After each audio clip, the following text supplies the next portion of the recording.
Dear students, Assalamu alaikum warahmatullah. Today our topic is major subcentral tendency. So what is major subcentral tendency? It is actually a typical value in the data set. It is centrally positioned value which describes our whole data set. And we calculate this centrally positioned value by mean, median and mode. Let us see a video which will show us how to calculate these three in ungrouped data. And in the next video we will see in grouped data.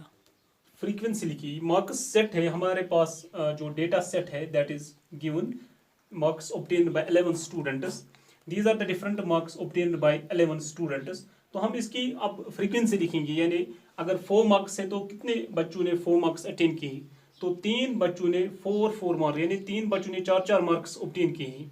इस तरीके से 2 बच्चों ने 5 marks obtain किए हैं, 6 बच्चों ने 2 बच्चों ने 6 मार्क्स ऑब्टेन किए हैं। अब हम टोटल देखेंगे नंबर ऑफ स्टूडेंट्स पहले, तो कितने हैं 3 2 2 हो गए, 3 और 4 हो गए, 7 8 9 10 11। तो यहाँ पे हम लिखेंगे 11, यहाँ पे लिखेंगे 11 है नंबर ऑफ स्टूडेंट्स।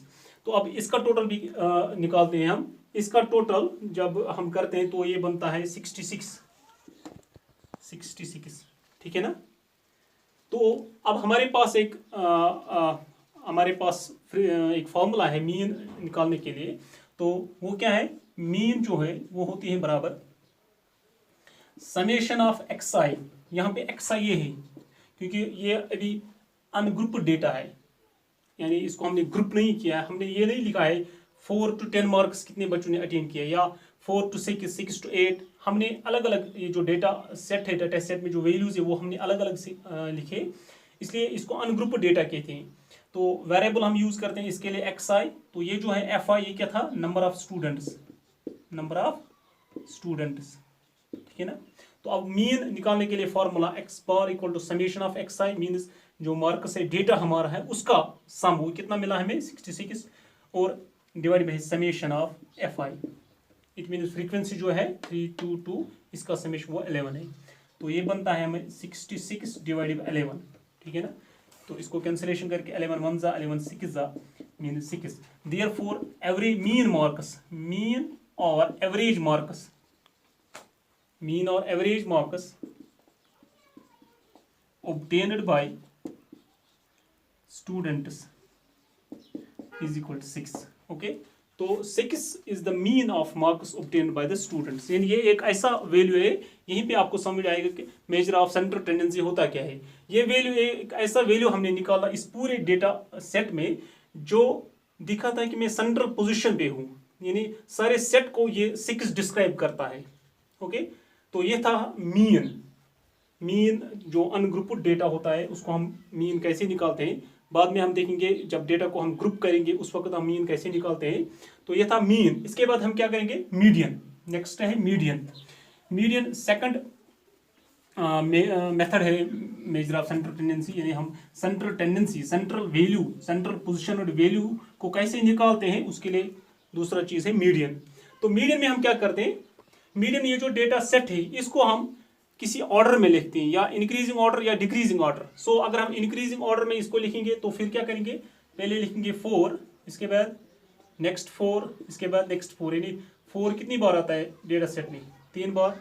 अब 5 आता है 2 बार यहाँ और यहाँ, तो 5 और 5। इसके बाद 6 कितनी बार आता है, 2 बार, ठीक है ना, ये 6 और वो 6। इसके बाद 7 कितनी बार आता है, 1 बार। इसके बाद 8 भी आता है 2 बार, ठीक है ना, और इसके बाद 9, ठीक है ना। अब देखिए ये कितने वैल्यूज है इस डेटा सेट में, 1 2 3 4 5 6 7 8 9 10 11।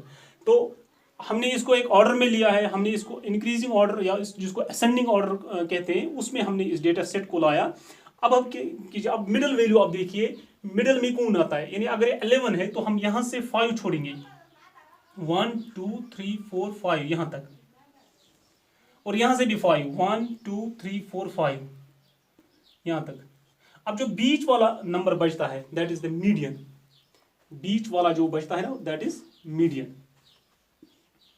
दिस हम लेंगे therefore 6 is median of data set.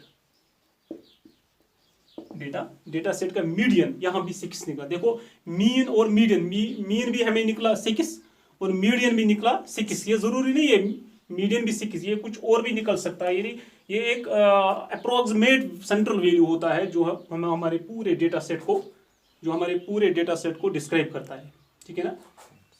तो अब देखिए यहाँ पे एक और बात ये है से, अगर हमारे यहाँ पे एक फार्मूला में कहना चाहूँगा जो आपको मिडल वैल्यू, अगर हमारे ये डेटा वैल्यूज बहुत ज़्यादा होंगे, मीन्स ये आपको 100 होंगे या 100 से अबव होंगे, तो हम कैसे कह सकते हैं कि कौन सा वैल्यू, क्या हमें गिनना है 1 2 3 4 5, उधर से भी 1 2 3 4 वो गिनने, फिर बीच वाला वैल्यू हमने सिलेक्ट करना, या उसके लिए कुछ फार्मूला भी है। तो हमारे पास कितने थे ये 11, और ये कौन सा आया 1 2 3 4 5 6th वैल्यू। तो इसके लिए फॉर्मूला है n + 1 / 2 मीडियन निकालने के लिए, ठीक है ना। अब देखिए मीडियन यहाँ से n क्या था 11 + 1 / 2 दैट इज 12/2 दैट इज 6, यानी 6th वैल्यू, 6 नहीं ये 6th वैल्यू, ठीक है ना। ये दिखाता है हमें कौन सा वैल्यू है, तो 6th वैल्यू। अब यहाँ से हम स्टार्ट करेंगे 1st 2nd 3rd 4th 5th 6th value, ठीक है ना। ये फार्मूला है किसके लिए। अब देखिए ये है सिर्फ फार्मूला जब हमारे पास होगा ऑड नंबर ऑफ वैल्यूज, लेकिन अब देखिए अगर हमारे पास इवन नंबर ऑफ वैल्यूज होगा, से इसी डेटा सेट को थोड़ा सा मैं चेंज करता हूं। अब जो वैल्यूज है ये इवन नंबर है, इवन नंबर मीन्स ये कितनी बार है, अगर ये 11 है हम वो एक और बढ़ाएंगे इसको। फॉर एग्जांपल हम लिखेंगे यहाँ पे 5 नहीं, 5 फिर इधर आएगा 5, ठीक है, या यहाँ पे 3, कितने हो गए 13, यहाँ से एक और हम लिखेंगे 2। अब ये डेटा सेट है, नया एक डेटा सेट है। तो यहाँ पे आप देखिए कितने वैल्यूज है 1 2 3 4 5 6 7 8 9 10 11 12 13 14। अब 14 है, तो 14 को अगर हम देखेंगे 14 में से बीच का वैल्यू कौन आएगा। देखो यहाँ से क्या करेंगे हम 1 2 3 4 5 6 वैल्यूज हम यहाँ पे डालेंगे और 6 डालेंगे उधर से। तो बीच में कितने बचते हैं, बीच में बचते हैं 2। उन जो बीच में बचे उन 2 वैल्यूज का हमें आप मीन निकालना है। से हम करेंगे ऐसे 5 + 5/2 that is 10/2 that is equal to 5। यानी इन दो में से एक नहीं होता है। फॉर एग्जाम्पल अगर ये वैल्यूज यहाँ पे 6 और 7 होते तो हम क्या लिखते हैं 6 + 7 / 2 दैट मीन्स 13/2 दैट मीन्स 6.5 फिर निकलता। लेकिन अब ये कुदरती थे 5 यानी सेम नंबर थे, तो हमने इन दो नंबर्स का मीन निकालना है। मीन मीन्स इन दो का सम करना है, फिर / 2 that is mean of these 2। Okay,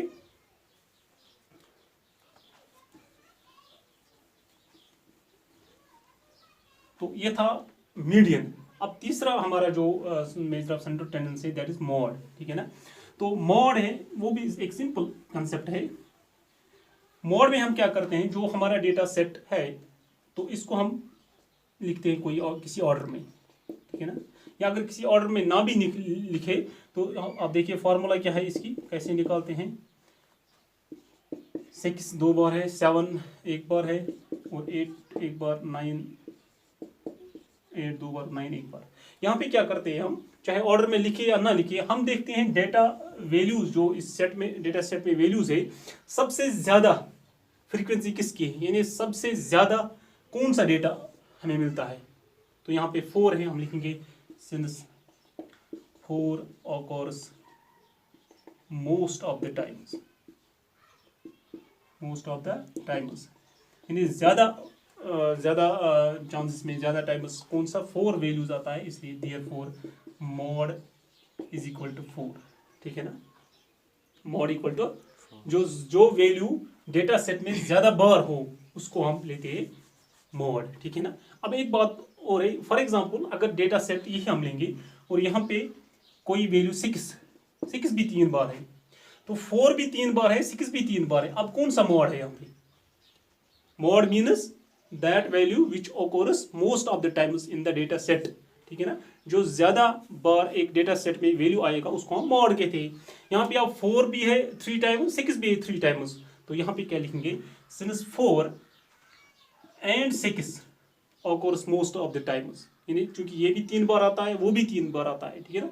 तो हम लिखेंगे therefore mode first equal to this, mode second equal to 6, या हम लिखेंगे ऐसे नहीं लिखेंगे, हम लिखेंगे data set has 2 modes, data set has 2 modes 4 and 6, यानी इसके 2 मॉड्स हैं। इसको कहते हैं bimodal data set, bimodal यानी इसमें 2 मॉड्स हैं, ठीक है ना।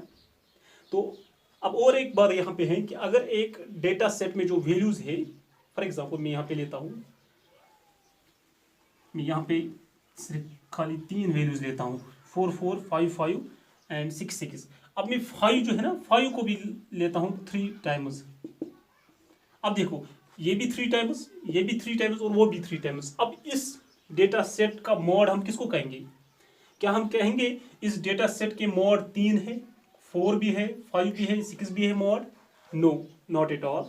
We can't say it has 3 mods because the values of in the data set are also 3, यानी 3 ही वैल्यूज हैं, ठीक है ना, 3 डिफरेंट वैल्यूज है और तीनों मॉड नहीं हो सकते। तो हम कह सकते हैं the data set has no mode, ठीक है ना, क्योंकि मॉड हमने कहा मॉड वो वैल्यू होता है जो हमारे डेटा सेट में सबसे ज्यादा बार आएगा, ठीक है ना, क्योंकि इसमें सारे आते हैं सबसे ज्यादा बार, सारे वैल्यूज आते हैं equal number of times, so this data set has no mode, ठीक है ना। सो आई होप कि आपने आज समझा होगा मीन हम कैसे निकालते हैं। अभी हमने मीन पढ़ा सिर्फ अनग्रुप्ड डेटा में, और मीडियन भी पढ़ा अनग्रुप्ड डेटा में, और मॉड भी पढ़ा अनग्रुप्ड डेटा में। तो इंशाल्लाह in next lecture we will see these 3 in group data, यानी हम डेटा को अब ग्रुप करेंगे and calculate mean, median and mode in group data. So आज के लिए इतना ही, thank you. Now lastly there are some assignments for you people. I hope that you will do it at your end. Thank you.